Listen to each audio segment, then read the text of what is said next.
dessous, ça monte, sans éclat, juste des corps à cris.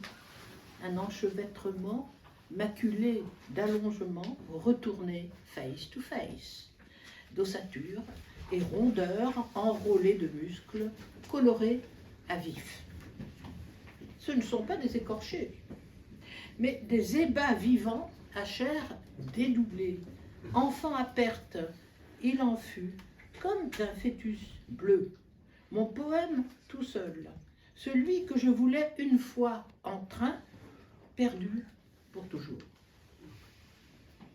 Nu, sans partie, dépareillé, juste les membres en surplomb, sublimés, rendus au chiasme de l'anatomie de l'œil, des globes oculaires en roue libre, s'espacent ainsi de près à tourner tels des rotules chevillés autour desquels s'enlacent les mouvements d'amour, d'emprise échouée, en plein tripalium d'un travail d'effet à terre voué à livraison.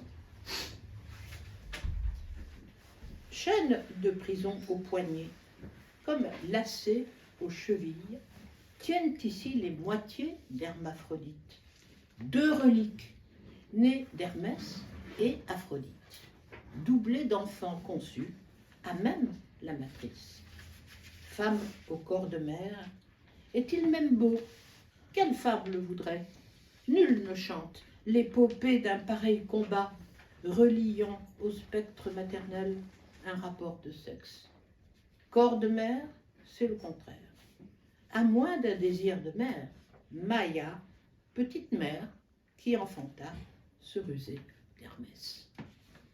Entre travail et délivrance, loin d'être vierges, ces maternités-là, sans visage, n'ont pas d'enfants à porter.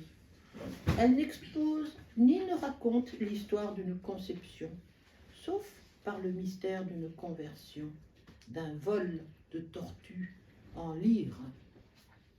Et pourtant, fait signe une main d'os, vous voyez très bien sur la peinture, au milieu, qui se saisit d'une menotte de chair blanche, l'étale, entre jambes tenues en V, le V de voir, le V d'ivoire, le V de victoire, renversé, voué à l'inertie, et ne remonte pas de la matrice. Fétale, menotte trépasse, outre-mer, à la renverse. Ce n'est pas une maternité, mais la passe endurée.